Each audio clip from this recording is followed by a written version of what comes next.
Ang kwento ni Tomby. Ang kwentong ito ay hango sa totoong buhay. Mula ito sa isa nating tagapakinig na itago na lang natin sa pangalang Celso. Taong 1990, probinsya ng Quezon.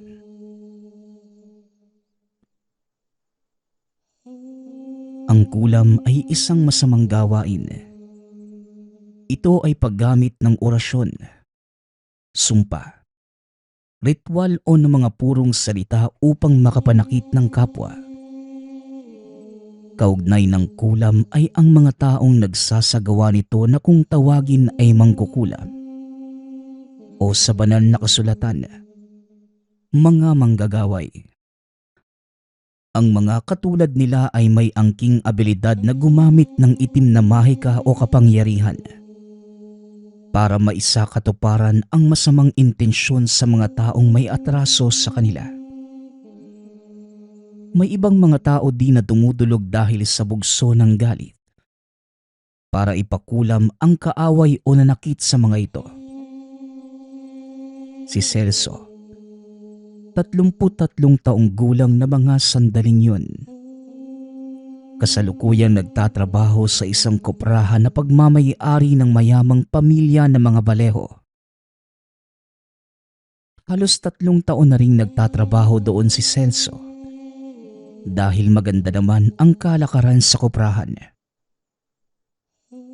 Isang umaga, masayang nagkwekwentuhan habang nagtatrabaho ang magkaibigan si Celso at Berting. "Celso, tignan mo yung si Belly. Ang ganda, no?" Wika ni Celso.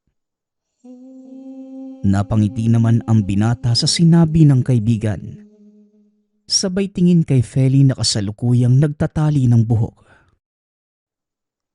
"Esus, parang hindi naman eh.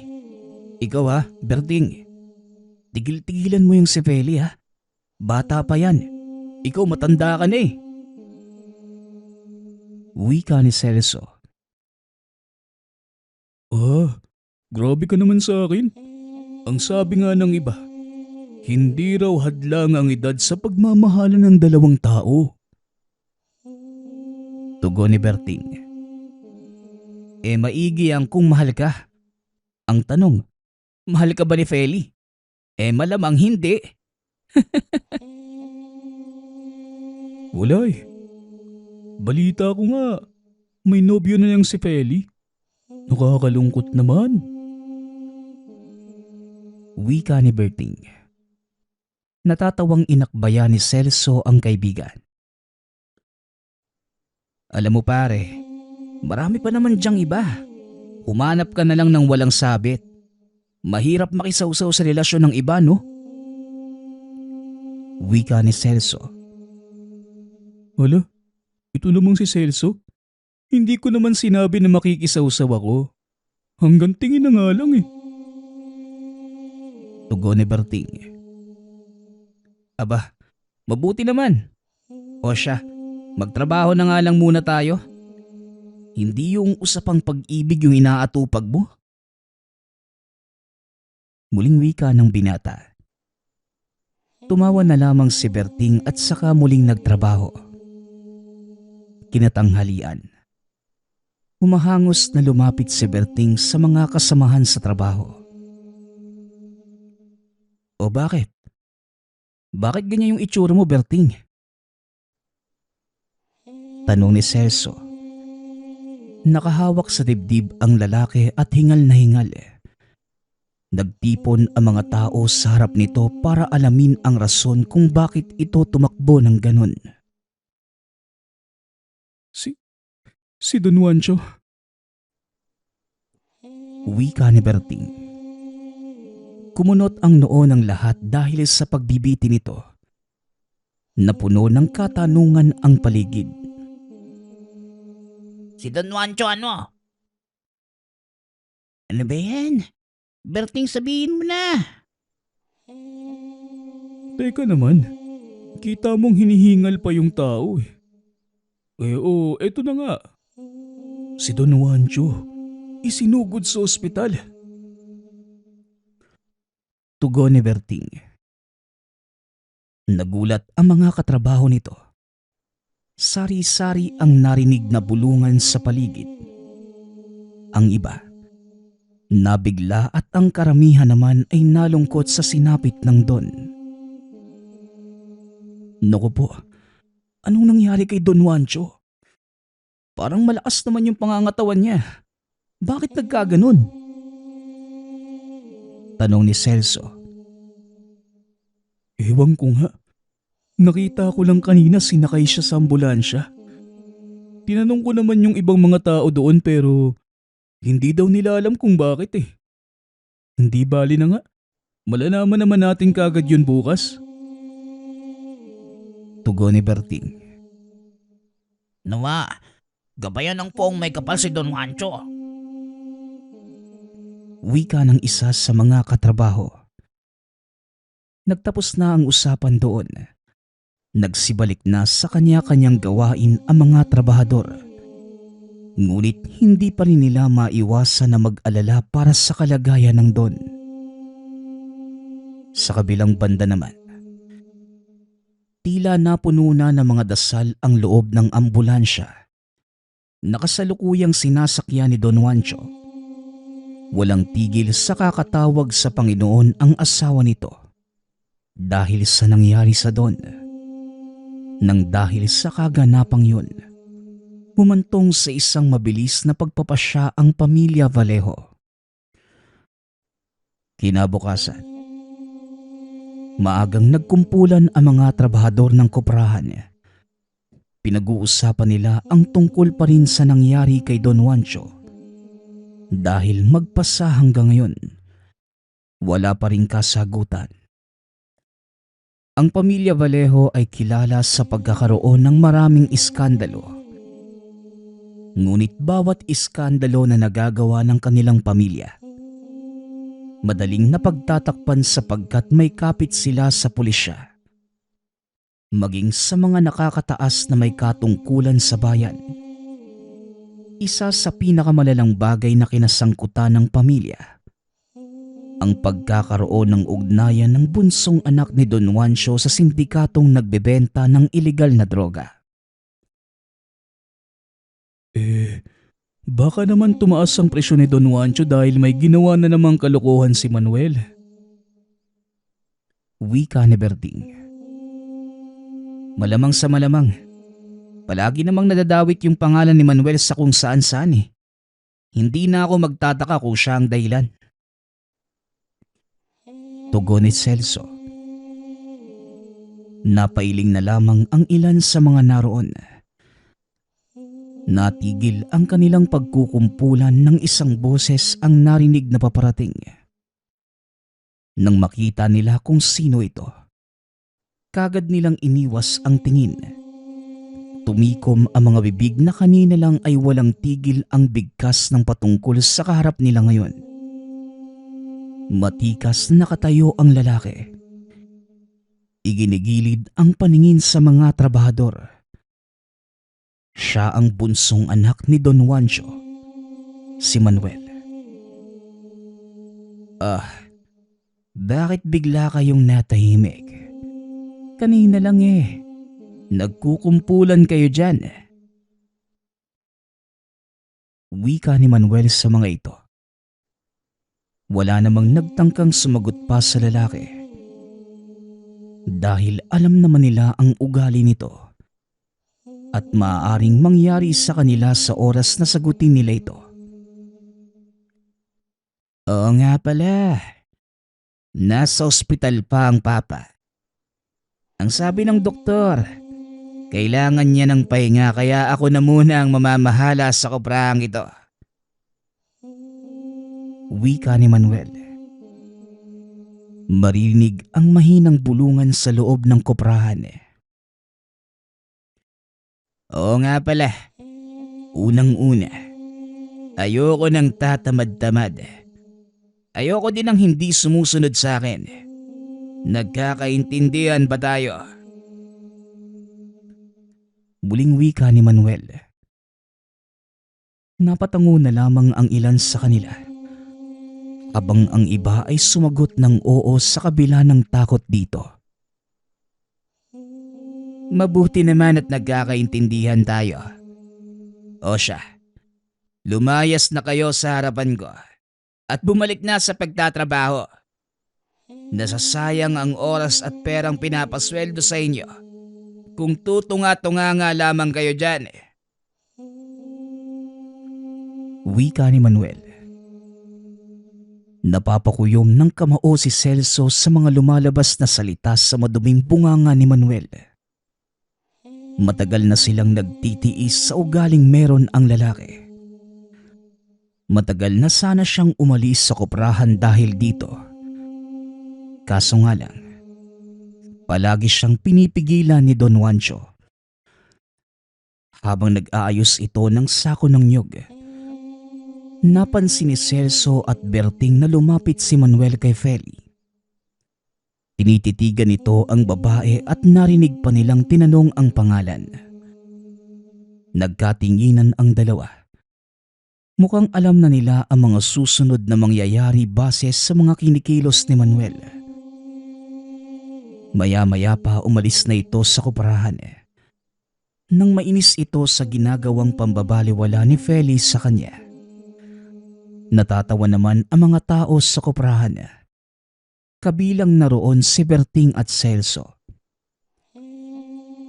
Mabuti na lang, suplada talaga yung si Feli, no? Buti nga sa Manuel na yan. Hindi lahat ng babae kaya niyang makuha. Wika ni Berting. Berting, tumigil ka nga. Baka mamaya ay bumalik pa yun tapos marinig ka pa. Panigurado lahat tayo madadamay. Tugon ni Celso. Naku, oo nga. Hindi pa ako handang mawala ng trabaho, no? Manganganak pa yung asawa ko. Wika ng isa sa mga katrabaho. Nakalayo naman na yun. Hindi naman niya maririnig pa yung mga pinag-uusapan natin eh. Alam naman ang lahat na hindi yun tatagal sa ganitong lugar. Kung sa bagay, may tama ka nga dyan pero tatamaan ka na talaga sa akin eh. Kapag hindi mo pa nadala yung mga nyug na yan sa kabilang silid. Wika ni Celso. Nagtawanan ang mga tao sa loob ng koprahan. Lumabas naman si Berting dala ang sako ng nyug.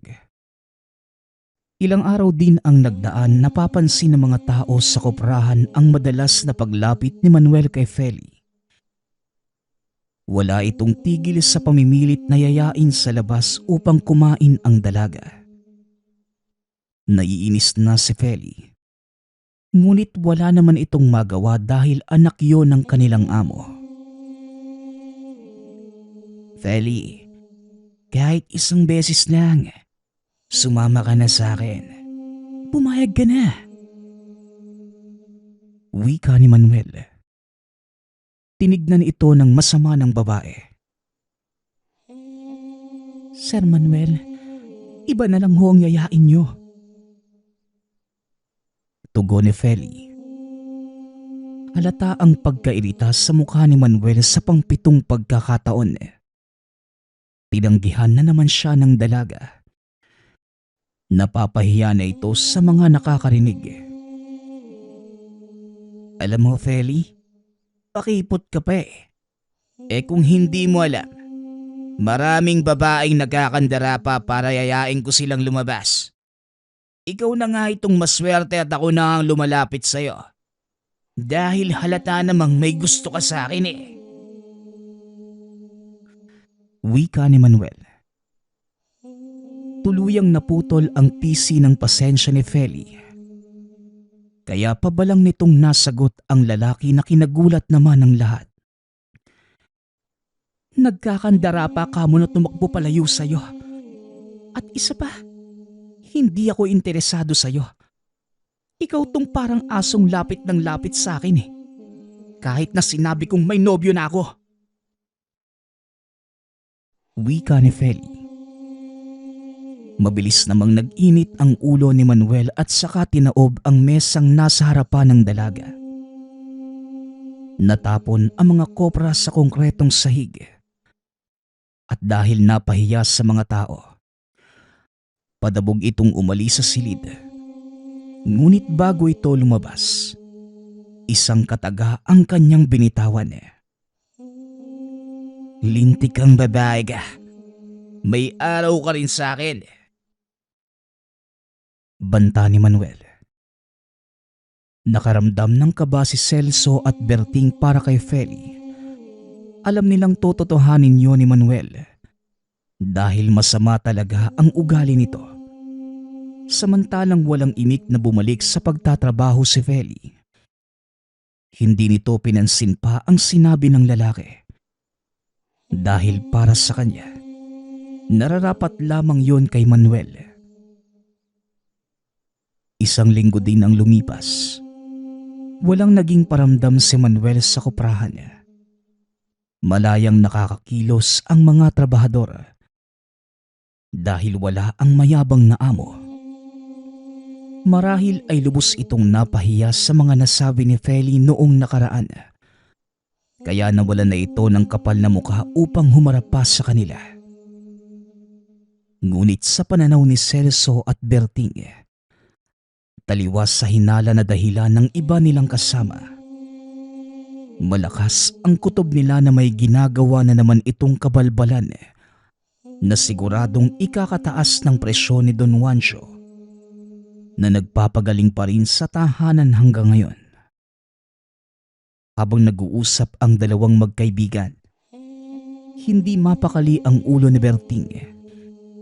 Tila may tinatanaw na tao mula sa kinaroroonan nila. "Uy Berting, ano bang hinahanap mo? Kung si Aling Nena na nagtitinda ng kakaninang hinahanap mo, wala siya ngayon.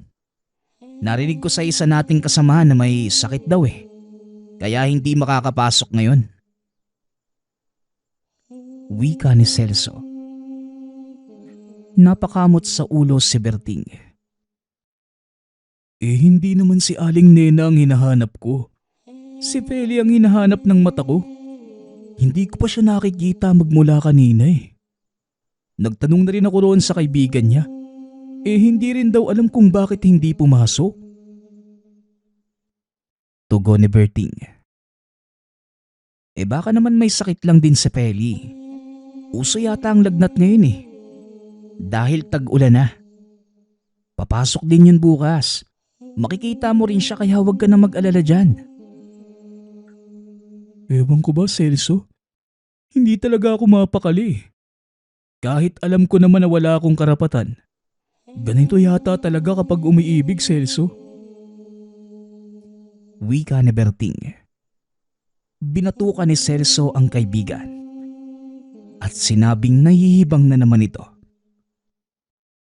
Tigilan mo na nga yan, Berting. Isisingit mo na naman yung pag-ibig na yan Magtrabaho na nga lang tayo. Wika ni Celso. Tatawa-tawa naman si Berting sa sinabi nito. Ngunit hindi pa rin niya maiwasan na hindi isipin si Feli ng mga oras na yon.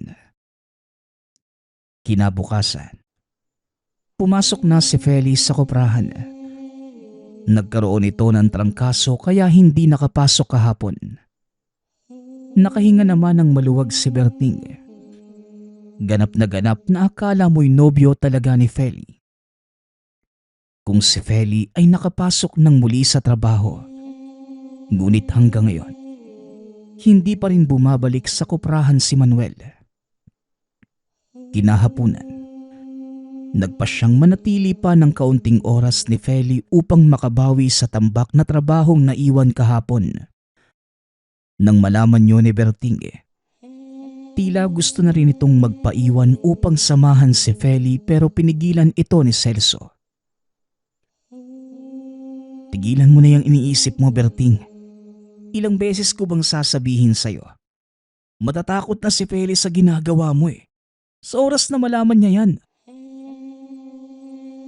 Wika ni Celso. Pasensya na. Nadala lang ako ng bugso ng damdamin ko. Hindi kasi ako mapalagay. May iba talaga akong pakiramdam. Alam mo, kulang ka lang sa tulog dahil uminom ka kagabi. Umuwi ka na at itulog mo na yan. Sumabay ka na sa akin. Tayo na. Wika ni Celso. Hinila pa ng binata ang kaibigan palabas ng koprahan. Alam niyang makulit si Berting at baka ipilit pa ang gusto kaya inagapan na nito. Sabay silang naglakad pa uwi. Magkalapit lang naman ang kanilang mga tahanan. Sa kabila ng pag-uwing yun ni Berting, hindi pa rin ito mapakali hanggang sa nakatulog na lamang siya nang hindi niya namamalayan. Pagising ni Berting kinabukasan, bumungad sa kanya ang mukha ni Celso na natataranta.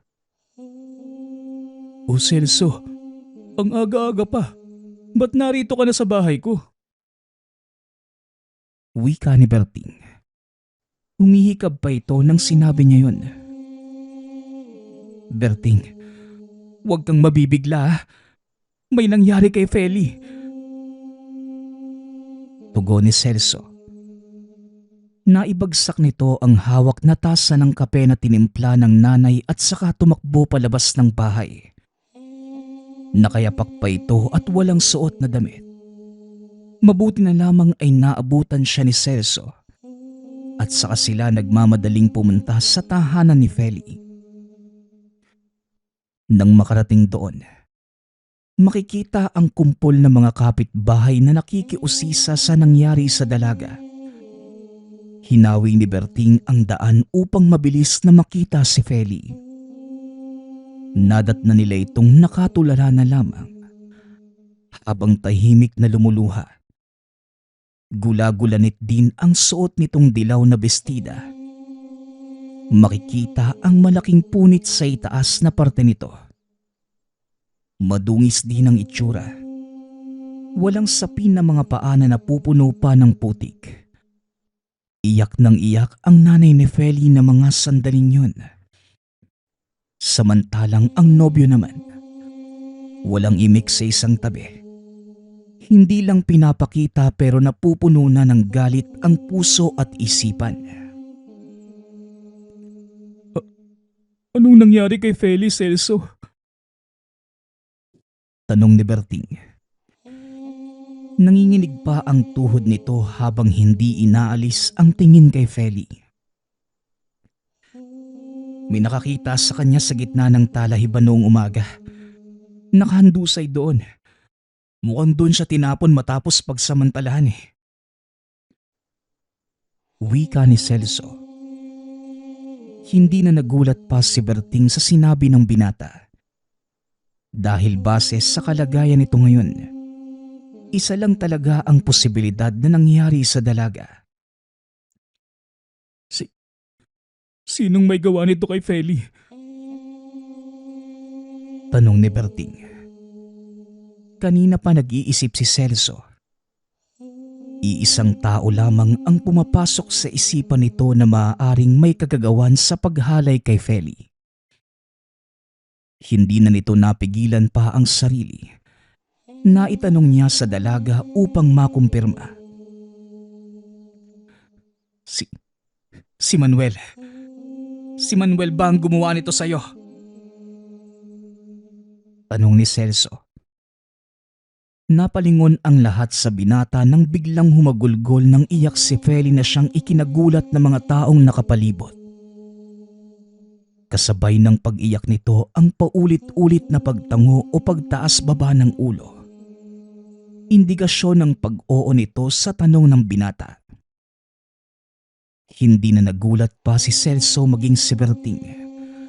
Samantalang umani ng bulungan ang naging reaksyon ng dalaga. Hayop. Hayop talaga ang lalaking yun. Wika ni Berting. Dapat magsuplong na tayo sa pulis para mabigyan ng hustisya ang ginawa niya kay Feli. Tugon ni Celso. Nagmamadaling tumakbo si Berting papuntang barangay. Ngunit bago sila makaalis doon, Isang pares na mata ang nakita ni Celso na nakatingin sa kanya. Blangkong nakatitig ang nobyo ni Feli na si Ronald. Biglang gumapang ang takot sa katawan ni Celso. Kaya naman nagmamadali na rin itong umalis sa lugar. Kaagad na nakapagsumbong sa kapitan ng barangay ang dalawa. Nagpatawag ang kapitan ng pulisya upang imbestigahan ang mga pangyayari. Nang makarating na ang mga ito, kaagad nilang tinanong ang buong pangyayari kay Feli. Sumasagot naman ang dalaga kahit nahihirapan pa ito. Dito na kumpirma na si Manuel nga ang may pakana ng lahat. Ayon sa kwento ni Feli, nagtatrabaho pa ang dalaga noong biglang pumasok si Manuel sa koprahan. Lasing na lasing. May dala pa itong bote ng alak. Pinilit ng lalaki si Feli na sumama sa kanya. Ngunit nanlaban ito hanggang sa sinikmuraan siya ni Manuel at nawala ng lakas. Dito na nangyari ang pangahalay sa kanya. Paulit-ulit itong ginawa ni Manuel hanggang sa nagsawa na ito. Iniwan sa talahiba ng dalaga na tila bagay lamang na kapag natapos gamitin, itatapon na lang. Ngunit dahil maimpluwensya ang pamilya Vallejo, madaling nasuhulan ng mga ito ang mga pulis na may hawak sa kaso ni Feli. Pinalabas nila na nagnakaw ang dalaga sa koprahan at nakita ito ni Manuel kaya tumakas ang dalaga at napagtripan ng kasong kalye sa daan. Sobra ang naging galit ng pamilya ni Feli, maging ang nobyo nitong si Ronald sa ginawa ng mga Vallejo. Hindi rin matanggap ng dalaga na hindi mapaparusahan si Manuel sa kabila ng pambababoy na ginawa nito sa kanya. Naawa si Ronald sa nobya, kaya ito na ang gumawa ng daan upang maparusahan si Manuel sa paraang alam niya. Lingid sa kalaman ng lahat, ang ama ni Ronald na si Kaamang, nabibilang sa pamilya ng mga manggagaway o mangkukulam kung tawagin ng iba. Itinuring na rin na anak ni Kaamang si Feli. Kaya ganoon na lamang din ang galit niya sa ginawa ng mga Vallejo sa dalaga. At para maiganti ito ay may isang paraan na naisip ang mag-ama. Magbabayad yang Manuel na yan sa ginawa niya kay Feli. Isinusumpa ko, mararanasan niya ang sakit na idinulot niya sa buhay natin. Wika ni Kaamang. Sige tay, kailangang magbayad ng Manuel na yan sa lahat ng kalokohan niya. Kung dati pinipigilan po kita na gamitin ang kaalaman mo sa kulam. Pero ngayon tay, hindi na. Nararapat lang na magdusa ang Manuel na yan. Tugon ni Ronald. Dali-daling kumuha ng isang insekto si Amang. Saka binulungan ng mga orasyon. Pagkatapos, inlagay ito sa isang garapon. Yon ang paunang parusa kay Manuel. Samantala, sa bahay ng pamilya Vallejo, nasa hapagkainan ng buong pamilya. Naroroon din si Manuel na maganang kumakain ng paborito nitong adobong baboy. Hindi nito iniinda ang mga sinasabi ni Don Juancho sa kanya. Lente ka talagang bata ka. Puro na lang gulo ang pinapasok mo. Hindi mo na talaga nirespeto ang pangalan ng pamilya natin. Hanggang kailan ko malilinisin ang pangalan mo? Ha? Pati yung trabahador ko sa koprahan ginalaw mo. Hindi ka na naawa kay Feli. Wika ni Don Juancho. Tila walang naririnig si Manuel. Nagbibingi-bingihan lamang ito sa lahat ng sinasabi sa kanya. Pinakakalma naman si Don Juancho ng asawa nito. Magpasalamat ka at nakiusap sa akin ang ina mong tulungan ka. Kung hindi, hahayaan talaga kitang mabulok ng buhay sa kulungan. Wika ni Don Juancho. Matapos kumain ni Manuel, saka ito tumingin sa amang galit na galit. Ngumisi pa ito ng nakakaasar. Sus, yung trabahador mo baka mo sa koprahan eh. Ang tagal na kasi nagpapakipot eh. Hindi naman kagandahan eh. Ang lakas pa ng loob na sampalin ako. Walang utang na loob na babae. Wika ni Manuel. Pabagsak na nilapag ni Don Juancho ang kutsara at tinidor nito sa mesa. Bastos ka talagang bata ka. Bakit ikaw pa ang naging anak ko? Wika ni Don Juancho. Galit na galit ito pero nanatiling walang pake si Manuel bagkos. Lumakad pa ito papalayo. Kinagabihan. Hindi dinadalaw ng antok si Manuel. Kahit ano ang gawin itong pwesto sa kama, hindi siya makatulog. Tuwing ipipikit nito ang mga mata, nakikita niya ang muka ng babaeng si Feli. Maya-maya pa, nakaramdam ito ng pagsakit ng tiyan.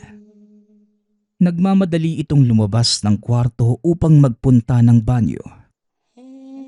Ngunit sa halip na maupo sa inidoro, sa lababo ito dumungaw at doon ay nagsuka.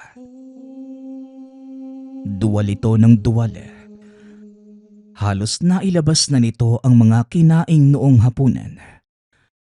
Ngunit hindi pa rin matapos ang pagsusuka. Hanggang sa isang bagay ang napansin nitong nakahalo sa sinuka niya. Tinitigan niya itong mabuti. At kung hindi siya nagkakamali, isang ipis ang nakita nito. Halos masuka ulit si Manuel sa nakita. Sa muling pagsuka nito ay maraming ipis na ang lumalabas sa bibig. May kahalo na din itong dugo at itim na likido. Napaupo na lamang si Manuel sa sahig ng banyo. Isang kasambahay nila ang nakakita sa sitwasyon ni Manuel. Kaagad itong tumawag ng tulong at dinala ito sa ospital. Lumipas ang mga araw. Ganon pa rin ang kalagayan ni Manuel. Ang kaibahan nga lang, may iba't ibang uri na ng mga insekto ang lumalabas sa bibig nito. Pati na rin sa maselang bahagi ng katawan. Sa kabilang banda naman, walang pagsiglan ang saya ni Kaamang at Ronald sa nasagap na balita mula sa isang trabahador sa koprahan. Tila umeepekto na ang barang na ipinataw ni Kaamang dito. Simula pa lang ito. Marami pang susunod, Manuel. Marami pa. Wika ni Kaamang. Nangibabaw ang halakhak nito sa silid. Mula sa isang aparador ay kumuha ito ng maliit na manika na gawa sa katsa. Isinulat niya sa maliit na papel ang buong pangalan ni Manuel. Itinusok ito sa manika at sa kahinipan ng malakas. Sa pangalawang pagkakataon, muli siyang nagsagawa ng orasyon. Mas matindi at mas karumal-dumal. Samantala naman, nasa koprahan si Berting at Celso. Nag-uusap ang mga ito tungkol sa kakaibang nangyayari kay Manuel. Karma niya yun. Sa dami ng nagawa niyang kasalanan dito sa mundong ibabaw.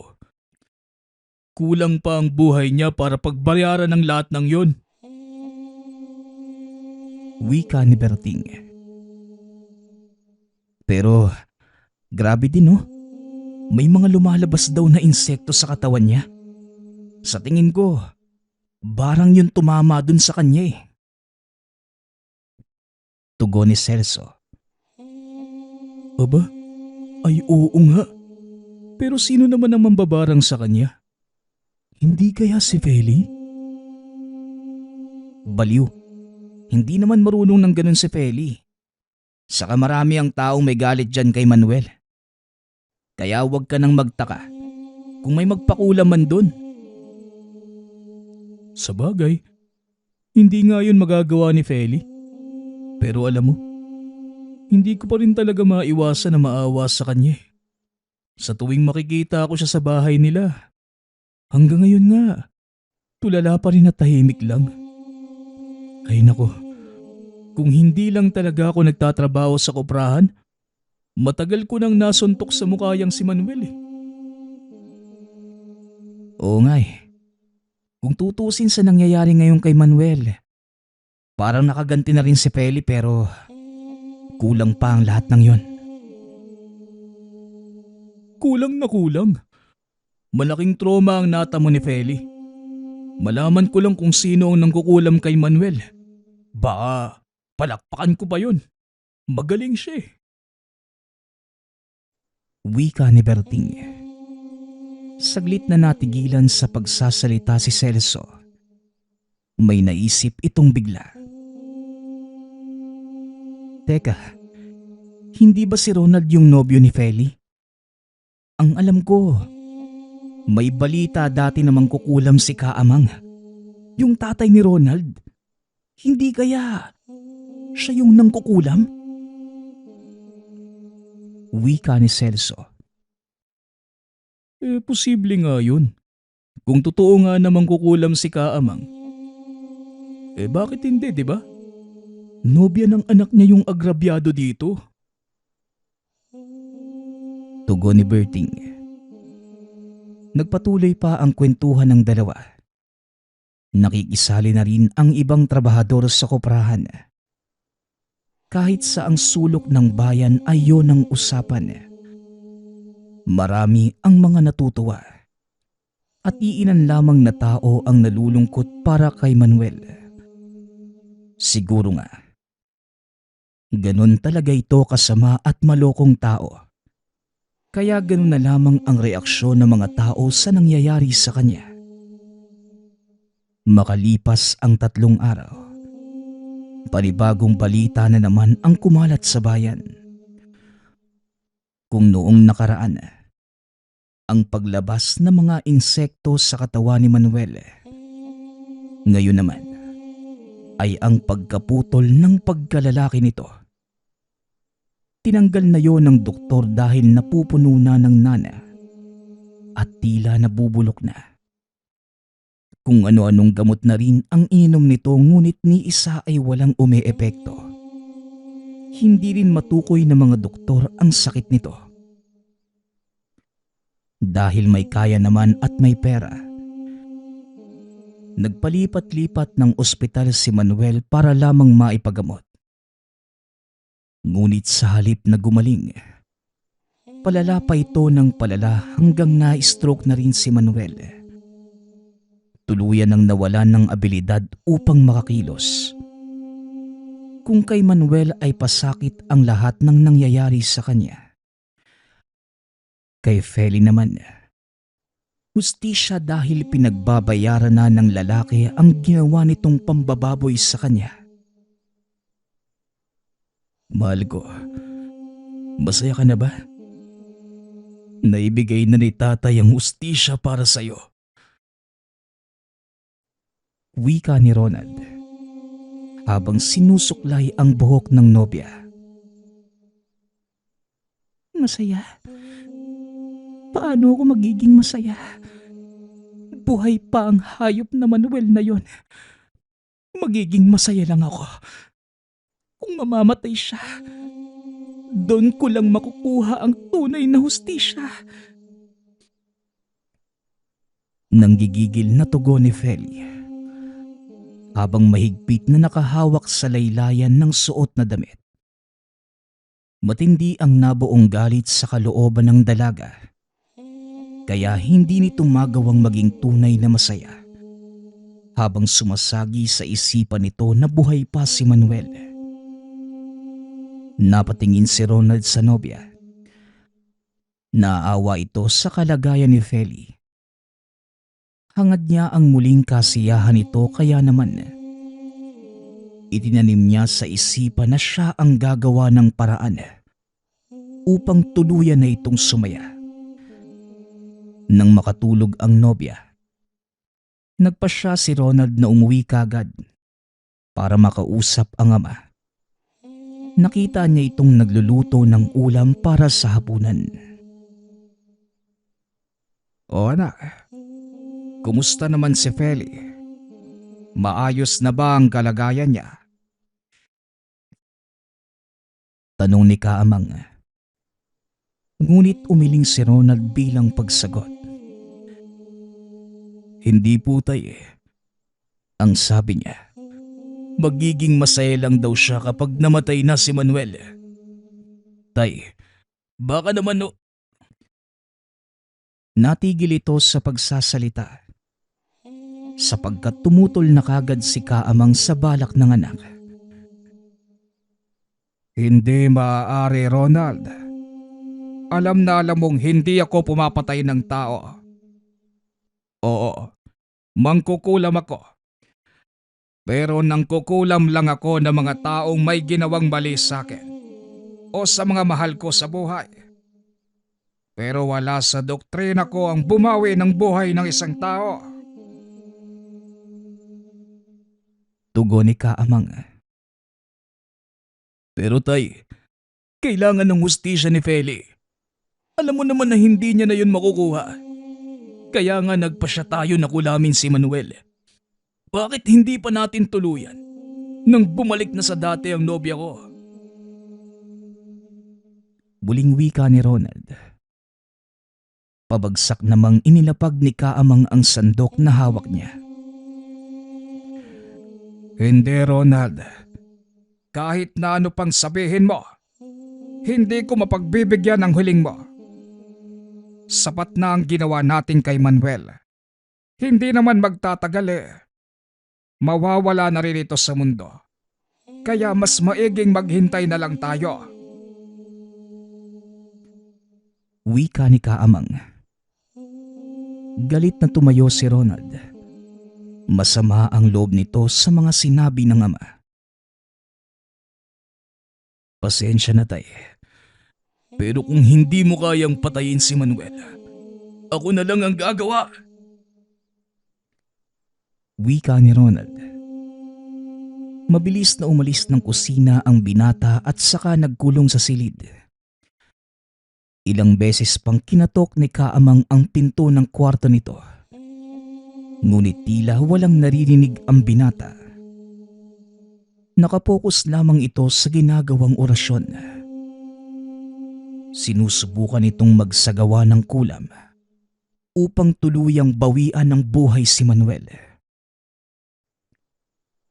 Ronald, buksan mo ang pinto. Itigil mo yan. Huwag mong sirain ang sarili mo ng dahil sa kulam. Huwag ka nang tumulag pa sa akin. Wika ni Kaamang. Kinakalampag ng maigi ni Kaamang ang pinto, ngunit patuloy pa rin si Ronald. Samantala naman, rinig na rinig sa labas ng bahay ang sigaw ni Kaamang. Eksaktong napadaan sina Berting at Celso sa lugar. Nang marinig ng dalawa, kagad itong pumasok sa loob ng tahanan ng mga ito para sana alamin ang nangyayari. Nadat na nila si Kaamang na minamartilyo na ang pinto. Kaamang, narinig po namin kayo sa labas. Ano po bang nangyayari? Tanong ni Celso. Napatingin sa kanila si Kaamang. Nako mga iho, tulungan niyo akong buksan itong pinto. Kailangan kong mapigilan si Ronald sa balak niya. Tugon ni Kaamang. Ano pong balak? Sige po, Tumabi po kayo at kami na po ang magbubukas ng pinto. Tugon ni Berting. Ibinigay naman ni Kaamang ang martilyo sa binata. Bilisan niyo. Bilisan niyo. Papatayin niya si Manuel. Wika ni Kaamang. Kapwa nagkatinginan ang dalawa sa sinabi ni Kaamang. Kasabay nito ang pagbalya ni Berting sa pinto. Bumungad sa kanila ang nakaupong si Ronald. May hawak itong manika na gawa sa katya.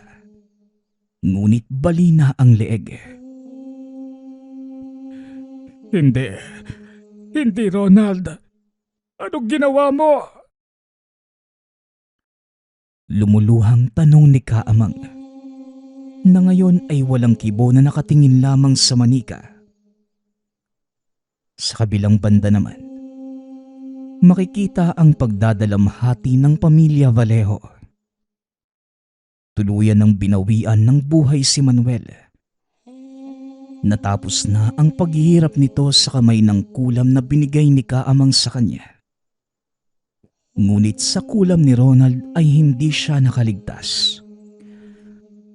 Winakasan ito ang buhay ng binata ng walang pag-aalinlangan para sa kapalit na hustisya at kasiyahan ng kasintahan. Kumalat kagad ang balita sa buong bayan na pagkamatay ni Manuel. Hindi na naitago pa ng pamilya niya ang pagkamatay nito. Nakarating naman yun kay Feli at nag-uumapaw ang tuwa nito. Samantala, naipaliwanag naman sa kanila ni Kaamang ang tunay na pangyayari mula sa pagpapahirap, pagkakasakit at pagkamatay ni Manuel.